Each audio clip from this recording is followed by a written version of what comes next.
নমস্কাৰ আজি হৈছে 15 ফেব্ৰুৱাৰী অসমৰ লগতে ভাৰতবৰ্ষৰ বিভিন্ন প্ৰান্তৰ পৰা কেইবাটাও অতি গুৰুত্বপূৰ্ণ খবৰ যুগুত হৈছে আজি মেট্ৰিক পৰীক্ষা লগতে কৃষক সন্মান নিধি ধন পাব আৰু লগতে ৰাজ্য কৰ্মচাৰীসকলৰ অষ্টম দৰমহা আয়োগক লৈ ডাঙৰ খবৰ আহিছে তাৰ লগতে পঞ্চায়ত নিৰ্বাচনক লৈ এক বৃহৎ ডাঙৰ খবৰ এই মুহূৰ্তত আহি পৰিছে প্ৰত্যেকটো খবৰ জনা প্ৰথম খবৰটো আপোনালোকৰ বাবে আগবঢ়াইছো খবৰ মেট্ৰিক পৰীক্ষাক লৈ এক বৃহৎ ডাঙৰ খবৰ এক ব্ৰেকিং আহি পৰিছে হঠাৎ মেট্ৰিক পৰীক্ষাত লাগিল হাহাকাৰ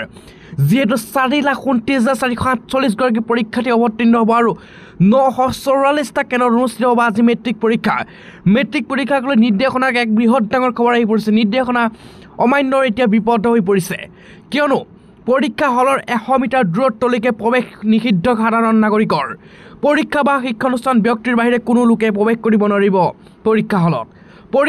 100 মিটাৰ দূৰত্বলৈকে জুম বান্ধি থাকিব নোৱাৰিব কোনো লোকে যেহেতু পৰীক্ষাৰ্থীক লৈ যোৱা অভিভাৱকসমূহ জুম বান্ধি লৈ থকা দেখিবলৈ পোৱা যায় এতিয়া কোনো ৰখি থাকিব নোৱাৰিব অনুমতি অবিহনে কোনো লোকে প্ৰৱেশ কৰিব নোৱাৰিব পৰীক্ষাৰ চৌহদত ছাত্ৰ ছাত্ৰীয়ে পৰীক্ষা হললৈ নিব নোৱাৰিব কোনো ধৰণৰ অনুমোদন নথকা সামগ্ৰী নিব নোৱাৰিব মোবাইল ফোন স্মাৰ্ট ঘড়ী আৰু কেলকুলেটৰ লগতে পৰীক্ষা হলৰ বাহিৰত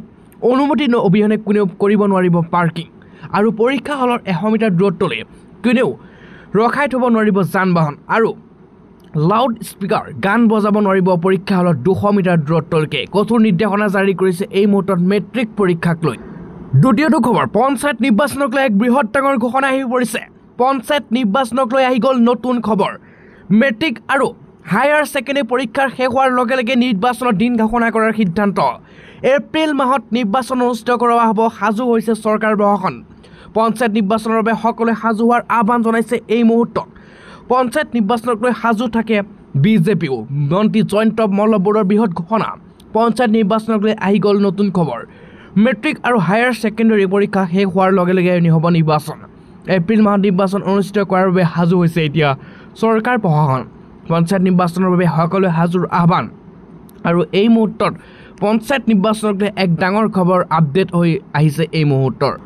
পাছৰ খবৰে এই মুহূৰ্তত গৌৰৱ গগৈ আৰু গৌৰৱ গগৈৰ পত্নী আৰু হিমন্ত বিশ্ব শৰ্মাৰ যি খবৰে অসমৰ ৰাজনীতি এটা তোলপাৰ লাগিছে কিয়নো এটা বৃহৎ ডাঙৰ খবৰ গৌৰৱ গগৈৰ পত্নীৰ পাকিস্তানৰ লিংকে জোকাৰিছে দেশৰ ৰাজনীতি সঁচাকৈ আছে নেকি ISIৰ লগত পাকিস্তানৰ লগত ইতিমধ্যে গৌৰৱ গগৈৰ পত্নীৰ লিংক এই মুহূৰ্তৰ এক ডাঙৰ খবৰ গৌৰৱ গগৈৰ পত্নীৰ পাকিস্তানৰ লিংকে জোকাৰিছে দেশৰ ৰাজনীতি উত্থাপিত হৈছে অভিযোগ অসম কেবিনেটত হ'ব বিস্তৃত আলোচনা এই মুহূৰ্তৰ ব্ৰেকিং খবৰ আহি পৰিছে কিয়নো কংগ্ৰেছ সাংসদ গৌৰৱ গগৈৰ পত্নী পাকিস্তান লিংকে জোকাৰিছে দেশৰ ৰাজনীতি বিষয়টো তৎপৰ ৰাজ্য চৰকাৰৰ বিশেষকৈ মুখ্যমন্ত্ৰী হিমন্ত বিশ্ব শৰ্মাৰ সৰব হৈছে বিষয়টোক লৈ গৌৰৱ গগৈ লৈ অসম কেবিনেটত ল'ব সিদ্ধান্ত এই মুহূৰ্তৰ এক ব্ৰেকিং আহি পৰিছে আৰু 16 ফেব্ৰুৱাৰীত গৌৰৱ গগৈৰ প্ৰসংগত কেবিনেটত হ'ব বিস্তৃত আলোচনা গৌৰৱ গগৈৰ পত্নীৰ বিৰুদ্ধে উত্থাপিত অভিযোগক লৈ আলোচনা হ'ব দেওবাৰে কেবিনেট বৈঠকত ৰাষ্ট্ৰীয় নিৰাপত্তাৰ ওপৰত ইয়াৰ প্ৰভাৱ হ'ব বুলি আলোচনা হিমন্ত বিশ্ব শৰ্মাৰ পাছৰ খবৰ এইবাৰ চৰকাৰী কৰ্মচাৰীৰ ধামাকা হাৰত বৃদ্ধি হ'ব দৰমহা national council of joint consultative machinery ডাঙৰ পদক্ষেপ এই মুহূৰ্তৰ এক বৃহৎ ডাঙৰ খবৰ আহি পৰিছে কিয়নো কিছুদিন পূৰ্বে প্ৰধানমন্ত্ৰী নৰেন্দ্ৰ মোদীয়ে অনুমোদন জনাইছিল অষ্টম বেতন কমিশ্যন গঠন তাৰ পিছৰে পৰা অষ্টম বেতন আয়োগক লৈ চলিছে এতিয়া জল্পনা কল্পনা কিন্তু তাৰ মাজতে আহি পৰিছে এই ভাল খবৰটো 75 খবৰ অনুসৰি এতিয়া কেন্দ্ৰীয় চৰকাৰ কমিশ্যন কৰ্মচাৰীসকলৰ লগতে ৰাজ্য চৰকাৰ কৰ্মচাৰীৰ বেতন আয়োগৰ গঠনৰ ফলত 10ৰ পৰা 30% বেতন বৃদ্ধিৰ সুবিধা পাব আৰু ডাঙৰ পদক্ষেপ ল'ব এতিয়া অসম চৰকাৰ চাকৰিয়ালৰ বাবে ইয়াৰ বাবে ফিটমেণ্ট ফেক্টৰ 2.86% হোৱা প্ৰয়োজন যিটো প্ৰায় অসম্ভৱ বুলি ধাৰণা কৰা হৈছে পাছৰ খবৰ লাখ লাখ কৃষকৰ একাউণ্টত সোমাব ধন এই নহমত 19 নম্বৰ কিস্তিৰ ধন সোমাব বেছিকৈ 9 দিনৰ পিছতেই লাভ কৰিব PM কিষাণৰ সন্মান নিধিৰ 19 নং কিস্তি এতিয়া চাই লওক 19 নং কিস্তিৰ তালিকাত আপোনাৰ নাম আছেনে প্ৰকাশ পাইছে ধন লাভ কৰা হিতাধিকাৰীৰ তালিকা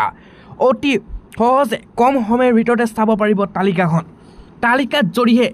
নাম নাই তেন্তে 9 দিনৰ ভিতৰত কৰক অভিযোগ কৰাৰ পিছত আপুনিও লাভ কৰিব 19 নং কিস্তি আৰু 24 ফেব্ৰুৱাৰীত কোটি কৃষকৰ একাউণ্টত সোমাব পাৰে ধন কিয়নো পুৱাতে 19 নং কিস্তিৰ 2,000 টকা লাভ কৰিব কৃষকসকলে সৰ্বমুঠ 12,000 টকা লাভ কৰিব DBT যোগে লাভ কৰিব এই ধন আৰু ধন লাভৰ পূৰ্বে আপুনি এতিয়া KYC যদি কিবা প্ৰব্লেম হৈ আছে আপুনি KYC আপডেট কৰি লওক নহলে আপুনি ধন নোসোমাব যেহেতু DBT যোগে লাভ কৰিব আপোনালোক সকলোৱে 19 নং কিস্তিৰ ধন পাছৰ খবৰ ফাগুন সোমোৱাৰ লগে লগে যে ৰাজ্যত নামিছে প্ৰচণ্ড শীত ঠাই ঠাই বৰষুণ নিশালৈ আহিব পাৰে প্ৰচণ্ড বৰষুণ এই মুহূৰ্তত আজি দিনৰ ভাগতে সাৱধান কৰি দিছে নিশালৈ আহিব আজি প্ৰচণ্ড বৰষুণ কেইবাখনো জিলাত জাৰি কৰা হৈছে এলাৰ্ট তিনিচুকীয়া ডিব্ৰুগড় ধেমাজি লখিমপুৰ মাজুলী শিৱসাগৰ চৰাইদেউ যোৰহাট গোলাঘাট কাৰ্বি আংলং নগাঁও মৰিগাঁও হোজাই পশ্চিমবংগ পশ্চিম কাৰ্বি আংলং ডিমা হাছাওত জাৰি এলাৰ্ট অন্য জিলাতো পৰিব প্ৰচণ্ড কুঁৱলী গুৱাহাটী মহানগৰীতো 19 ডিগ্ৰী চেলচিয়াছলৈ নামিব তাপমাত্ৰা এই মুহূৰ্তৰ এক বৃহৎ ডাঙৰ খবৰ এইকেইখন জিলাক লৈ আৰু লগতে ৰাজ্যৰ কেইবাখনো জিলাত এলাৰ্ট জাৰি কৰিছে আজি নিশালৈ প্ৰচণ্ড বৰষুণ আহাৰ পাছৰ খবৰ মিছন বসুন্ধৰাক লৈ এক ডাঙৰ খবৰ আহি কৰিছে মিছন বসুন্ধৰা আজিয়ে কৰক আবেদন মাটিবাৰী কাম কাজক লৈ ডাঙৰ খবৰ আহি পৰিছে মিছন বসুন্ধৰাক লৈ এক বৃহৎ খবৰ হাতত মাত্ৰ এটাহে দিন বাকী আছে মাটিবাৰী কাম কাজ আছে যদি এতিয়া আপুনি কৰক মিছন বসুন্ধৰাত আপোনাৰ বাবে আনটাকৈ ডাঙৰ সুবিধা 15 ফেব্ৰুৱাৰীলৈকে বিতি হ'ল মিছন বসুন্ধৰাৰ আবেদন সময়সীমা আৰু প্ৰতিটো অনুষ্ঠানৰ প্ৰতিষ্ঠানে ডিজিটেল প্ৰক্ৰিয়াৰে লাভ কৰিব ভূমিৰ বন্দোবস্তি আৰু মিছন বসুন্ধৰা 2.0 স্থগিত ৰখা আবেদন পুনৰ পৰীক্ষা কৰাৰ এক খবৰ আহি পৰিছে আৰু ইমানেই নহয় নগৰ আৰু কাষৰীয়া অঞ্চলৰ ৰেহাই প্ৰিমিয়াম হাৰত এক শ্ৰেণীয়া পট্টাৰ ম্যাদীকৰণ আৰু নগৰ অঞ্চল হিচাপে ঘোষিত এলেকাত ৰখলি স্বত্ব থকা ৰাইটক মালিকী স্বত্ব প্ৰদান আৰু 5 নম্বৰতে